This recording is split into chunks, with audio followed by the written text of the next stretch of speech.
उपोषण 2 दिवस अधिक चालले असते तर वाईट काही झाले नसते. लाठीचार्ज करणारा महाराष्ट्र जगात पहिला आहे. मी माझ्या भूमिकेवर ठाम आहे. मी जो शब्द दिला तो कायम आहे. मी मराठा ही जात मानत नाही. मराठा हा जर जातीवाचक वाटत असेल तर तुम्हाला राष्ट्रगीतातून हा शब्द काढावा लागेल. मराठा हे मुलखाचे नाव आहे. हे शासनाने समजून घ्यावे. जास्तीत जास्त हा 8 जिल्ह्यातील प्रश्न आहे. पूर्ण महाराष्ट्रातील हा प्रश्न नाही. माझी भूमिका मध्यस्थीची नाही. मी कार्यकर्ता आहे. हा सगळा पक्ष संघटन वाढवण्याच्या हिशोबाने उतरले आहे. मला कुणालाही हे म्हणायचे नाही. जरांगे हे नेते नसते तर त्यांना म्हटलं असतं हे तर कार्यकर्ता आहे, ते तर कार्यकर्ता आहे. यात मी असू शकतो, भुजबळ, फडणवीस, शिंदे असू शकतात. पाणी पडल्यावरच आपण बियाणे पेरतो ना.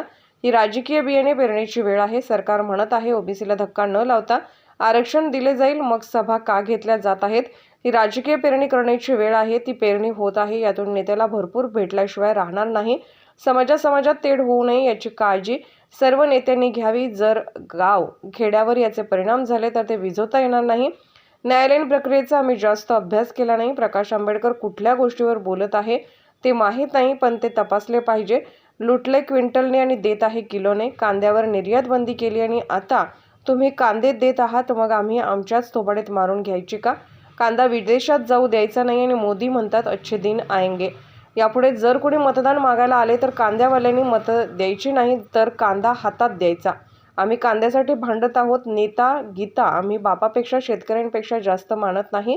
त्यांनी आम्हाला ठरवावे आम्हाला सत्तेत राहू द्यायचे की नाही. तुम्ही चांगले मुद्दे कधीच दाखवत नाही. तुम्हाला गरमागरम हवे असते. भाजपचे मी कसे सांगू? कलेक्टर आणि आमदार याला 2.5 लाख पगार आहे आणि काम काय? मंत्रालयातील अर्धे सचिव रोज कमिशन घेतल्याशिवाय फाईल समोर करत नाही. ही सिस्टीम बदलली पाहिजे. किती तफावत आहे. तुम्ही 125 लिटर पाणी देणार शहरवाल्याला आणि 55 लिटर गाववाल्याला. हा जातीवाद नवीन आहे. तुम्ही शेतकरी आणि कामगाराचे किमान वेतन का ठरवत नाही? कांदा 40 रुपये किलो गेला असता की नाही? कुणी मरते का? कुणी मायचा लाल असेल तर त्याने सांगावे की कांदा खाल्ला नाही तर कुणी मरते म्हणून. मी दफन होऊन जातो इथेच. जसं राम मंदिर बांधलं तसं आमच्या शेतकऱ्यांच्या मनातील मंदिर बांधा. आम्ही आयुष्यभर गुलामी करू. हमारे मन की बात सुन ही नहीं रहे. आता 8वा वेतन आयोग येत आहे तरी स्वामीनाथन आयोग का आला नाही? आमच्या हाती जातीचा धर्माचा झेंडा दिला. आम्हाला मस्तकामी लावून दिलं. सरपंच वगैरे जिल्हा परिषद निवडणुका कधी होतील ते विचारा. मी डोक्यातून काढलेला विषय आहे. गोगावलेला विचारात जा. ते आंदोलक आहे. त्यांनी काय बोलावं आणि काय बोलू नये हे काय बोलावं आम्ही काय बोलावं हे आमचं काम नाही. कांद्यावर अनुदान देऊन 25 रुपये किलो थेट ग्राहकांपर्यंत कांदा दिला जातो. आपला कांदा 40 रुपये किलो गेला असता का नाही? 50-60 रुपये जाऊ दे ना, मरते का कोणी? मला एक सांगा, अगर कोई मैकेलाल है ज्याच्या अंगात त्याच्या मायाचं बापाचं रक्त असन त्यानं आम्हाला सांगाव का कांदा नाही खाल्ला तर कोणी मरते म्हणून. दफन होऊन जातो इथंच मरतो मी. अगर कोई औलाद होंगी तो यहाँ सांग ना म्हणा आम्हाला. मग भाव कोण कमी करताय? काँग्रेसवाल्याने कमी केले. इंदिरा गांधी आणीबाणीच्या वेळेस कांद्याचा प्रश्न पेटला तेव्हा इंदिरा गांधीनं कांद्याला निर्यात बंदी केली. नंतर अटल बिहारीचा प्रश्न आला, अटल बिहारीचं सरकार पडलं, नंतरही कांद्यावर तुम्ही निर्यात बंदी केली. आणि आता सरकार आलं मोदीजीचं. मोदीजी काय म्हणत होते का अशी वेळ किसान भाई पर आ गई है, ऐसे टाइम आ गया कि 1 एकड़ बेच के नौकरी को पैसे देना पड़ता है और नौकरी लेना पड़ती है. कितना गलत हो रहा है. तुम्हीच बोलले बाबा हे. माझं म्हणणं कसं आहे का मोदीजी तुम्ही जसं राम मंदिर तळाखून बांधलं तसं आमच्या शेतकऱ्याचं मनातलं मंदिर बांधा ना एक डाव मजुराचं. आम्ही तुमची गुलामी करू ना आयुष्यभर गुलामी करू. बिलकुल पैदल फिरू मोदीजीच्या प्रचारासाठी. पण हमारी मन की बात तो सुनी नहीं रहे तुम. तुम्हारे मन की चालू है. जरांगे पाटील जी भूमिका घेतील त्याला पाठिंबा असेल. आज आंतरवली सराटी येथे बैठक झाली. त्यांनी असं सांगितलं की 23 डिसेंबरला पुढे काय करायचं याचा निर्णय जाहीर करू. उद्या मुख्यमंत्र्यांनी अधिवेशनात भूमिका मांडली. मी माझ्या भूमिकेला ठाम आहे. खरं तर मी सुरुवातीला त्यांना भेटीला गेलो आणि तिथून त्यांची तब्येत पाहून मला असं वाटलं की हे उपोषण सुटलं पाहिजे. कारण त्यांनी पाणी पण सोडलं होतं आणि अशा वेळेस त्यांचं जगणं महत्त्वाचं होतं. आणि यावेळेस मी तिथे गेलो आणि त्यावेळेस जो काही शब्द मी दिला गेला त्या शब्दाला मी कायम आहे. माझ्या पुऱ्या मतदारसंघात अमरावतीत सगळेच ओबीसी आहे. मराठा आम्ही दुर्बीण लावून पाहिलं तर दिसत नाही, पण मी मराठा ही जात मानत नाही. मराठा या मुलखाचं नाव आहे, वीरांचं नाव आहे. आपण मल्हारराव होळकरांना सुद्धा मराठाच म्हणतोय. आम्ही बाबासाहेबांना पण मराठा म्हणतोय. आम्ही महात्मा फुल्यांनाही मराठा म्हणतोय. मराठा हा जातीवाचक शब्द नाही आहे. आणि तुम्हाला मराठा हा जर जातीवाचक करायचा असेल तर जनगणमधून, राष्ट्रगीतातून मराठा काढावं लागेल. अनेक वीर गाण्यामधून अनेक इतिहासाचे पन्ने तुम्हाला खोळावं लागणार आहे. आणि म्हणून मराठा हा वेगळी जात नसून ते मुलखाचं नाव आहे. हे खरं तर शासनानं समजून घेतलं पाहिजे. याच्यावर दबाव कुठलाही न आणता जास्तीत जास्त हा 8 जिल्ह्यातला प्रश्न आहे, पूर्ण महाराष्ट्रातला हा प्रश्न नाही आहे. आणि त्याच्यामुळं मराठा हा जात नाही तर मग तो कोण आहे हा प्रश्न आहे. आणि महात्मा फुलेंनी तर सरळ सांगितलं का मराठा ही वेगळी जात नसून ते एक मुलखाचं नाव आहे. महारापासून तर ब्राह्मणापर्यंत हे सगळे मराठी आहे. आणि एवढं स्पष्ट असताना सुद्धा जर सरकार मनावर घेत नसेल तर ते चुकीचं आहे. पण आता काय म्हणतात अंगणवाडी सेविका ते 15 दिवसापासून संपावर आहे. त्याच्यामुळे अनेक जे ग्रामीण भागात जे पोषण आहार आहे ते मिळत नाहीये, त्याचा परिणाम जाणवत आहे कुठे. अंगणवाडी सेविकाचं काय चुकलं सांग. कलेक्टर 2.5 लाख रुपये महिना घेते आणि आमदार आले 2.5 लाख. काम काय तू उधर जा ना, इधर क्यों घुस रहा है? या मानानं अंगणवाडी सेविका किती काम करतात. म्हणजे जे लहान लहान घटक आहे ना, बटन बंद हो गया वहाँ. मंत्रालयातला सचिव, अर्धे सचिव तर रोज कमिशन खाल्ल्याशिवाय फाईल समोर करत नाही. त्याला पगार भरपूर आहे हो, मंत्रालयात आहे, पण तो मंत्र्याच्या मतानं किती आहे ते मला माहीत नाही. अनेक उदाहरण सांगता येईल मला.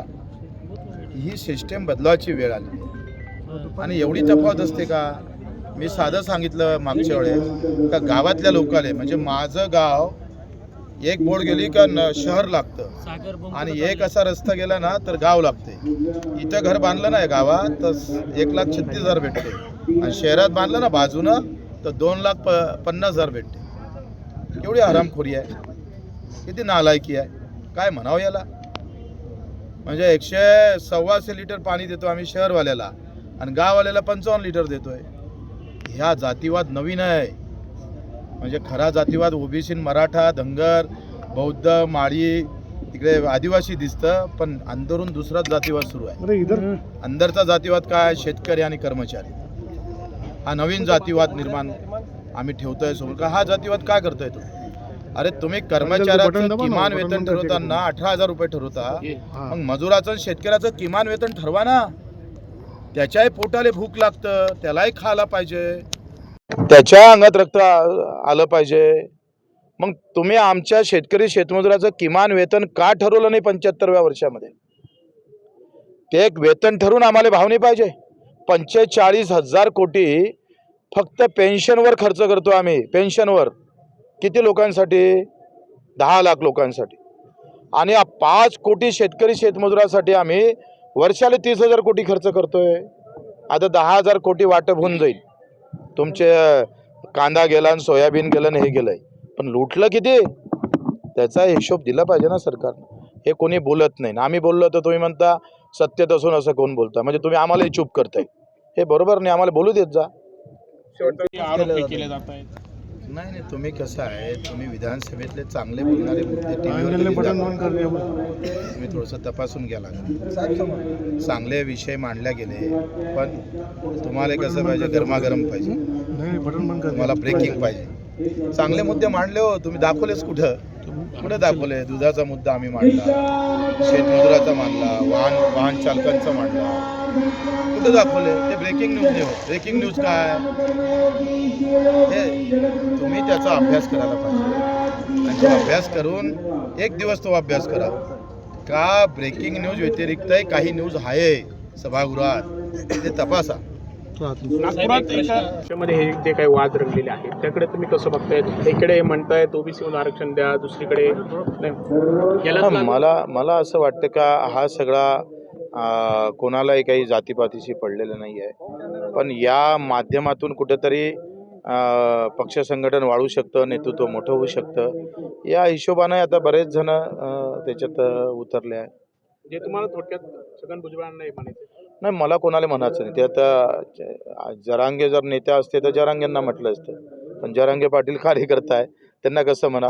मग मी असू शकतोय, फडणवीस साहेब असू शकते, शिंदे साहेब असू शकते, भुजबळ साहेब असू शकतं, अधिक काही नेते होऊ शकतं. कसं आहे, तुम्ही एक लक्षात घ्या, आपण वातावरण असलं आणि पाणी पडल्यावरच टोपतो ना जमिनीत बियाणं. आता हे बियाणं टोपणीची, राजकीय बियाणं टोपाची व्यवस्थित आता काळ आहे सध्या, आणि मग कोण सोडणार आहे त्याला. एकंदरच आपण त्याची गरज नव्हती, मात्र त्यांनी सभागृहात लेखी उत्तर सादर केले. त्यात असं म्हटलं गेलंय की बचावात्मक स्थितीत पोलिसांनी लाठीचार्ज केला. मला एक सांगा, तुम्ही उपोषणावर कधी लाठीचार्ज झालेला एखादा 100 वर्षातला, 75 वर्षातला एखादा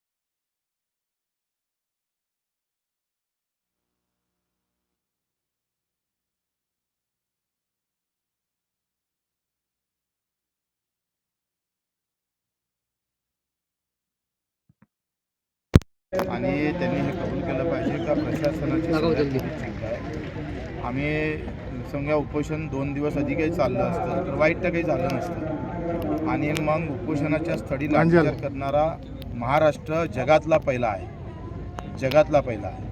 आणि मग असं करायची गरज नव्हती. प्रकाश आंबेडकर असं म्हणतात की देवेंद्र फडणवीस यांनी आरोप करण्याच्या अगोदर त्यांनी महाधिवक्ता कुंभकोणी यांना सुप्रीम कोर्टात बाजू का मांडू दिली नाही. मला वाटतं न्यायालयीन प्रक्रियेमध्ये आम्ही काही जास्त अभ्यास केलेला नाही. आता प्रकाशजीनं कुठला गोष्ट हाती घेऊन ते म्हणतात ते मला माहीत नाही, पण तपासलं पाहिजे. साहेब, केंद्र सरकार मात्र स्वामीनाथन आयोग लागू करताना शेतकऱ्यांचं भूमिका घेताना सरकारचे हातपाय थरथरतात. सध्या काय भूमिका आहे स्वामीनाथन आयोगाची? आता स्वामीनाथन आयोग जो आहे ना, तो 2004 मध्ये आपण स्थापित केला. 2006 मध्ये आपण तो स्वीकारला, पण मान्य केला नाही. 2004 ते 2 वर्षात 6 वेळा अहवाल स्वामीनाथननं पाठवले. कर्मचाऱ्याचा पहिला, दुसरा, तिसरा, चौथा, 5वा, 6वा आणि आता 8वा वेतन आयोग येतंय. 8वा येतं बरं आता, आणि आमचा स्वामीनाथन अजून आला नाही. कर्मचारी आहे किती देशामध्ये, किती आहे? मोठ्या मुश्किलनं पुऱ्या देशाचं पकडलं तर 10 कोटीच्या वर जात नाही. आम्ही 90 कोटी आहे ना भाऊ. मग आम्ही आता बोलता येत नाही, आम्ही अंदर तिकडे नंतर बोलून सांगतो काय बोललं पाहिजे. तर आम्ही एवढे जर संख्येनं आहे तर आमच्या हाती जातीचा झेंडा दिला हो, आमच्या हाती धर्माचा झेंडा दिला. मग आमच्या शेतकऱ्याचे पोरं काय म्हणते, जात मोठी आहे, धर्म मोठा आहे, मंदिर वही बनाना है, मस्जिद को तोड़ना है, नहीं तो मस्जिद को बनाना है तो मंदिर को तोड़ना है. आम्हाला लावून दिलं मस्त कामी. आम्ही मस्त ज्ञानभाव तुकाराम चालू आहे आमचं भजन करणं, पण रोज लूट होतं ना आमची. त्याचं काय? लुटलं क्विंटलानं आणि देतं किलोनं. ते हे कसं आहे, ते अशातला तो प्रकार आहे. म्हणजे मजुराला मजुरी भेटणार 300 आणि धान्य देणार 2 किलो. तर हे उलटा वाटत नाही का तुम्हाला? आम्हाला कांद्याचे भाव इथं पाडले, कांद्यावर निर्यात बंदी केली, आणि मग कंटोलातून म्हणतात आता 2-2 किलो कांदे आम्ही तुम्हाला देतो. तर आम्ही आमच्या थोबाडीत मारून घ्यायची का नाही? बरोबर आहे का नाही? म्हणजे कांदा विदेशात जाऊ द्यायचा नाही. आणि मोदी साहेब म्हणतात ठीक ठीक है, अच्छे दिन आएंगे, अभी प्याज आपको भेज देंगे. अरे भैया, हमारा प्याज देश विदेश में जाने दो. मेक इन इंडिया और मेड इन इंडिया आपकी पॉलिसी है केंद्र सरकार की. जहाँ यहाँ पैदा होता है वो भेजना है. मग कांद्याला काय झालं पाठवाले न पाठवाले? सरळ गोष्ट आहे. पण मला वाटतंय याच्यानंतर कोणी जर मतदान करायला मागितलं तर कांद्यावाल्यांनी मतदान द्यायचं नाही, कांदा हाती द्यायचा. जे जे कांद्यासाठी भांडले नाही ते आम्ही भांडत आहोत, आम्हाला द्यायची गरज नाही आहे. कापसाचे भाव 6,000वर गेले, अजूनही कापूस खरेदी केंद्र सुरू केलं नाही. सुरू करायला पाहिजे. 6,366 रुपये हमी भाव आहे आणि कापूस 6,000च्या खाली चालला आहे. कुठं मग हमी भाव देऊन सुद्धा भाव भेटत नाही. यावर व्यवस्थित प्लॅनिंग आहे. पहिले धर्माचे झेंडे हाती दिले, आता जातीचे झेंडे हाती दिले. नाही, पण आपण सुद्धा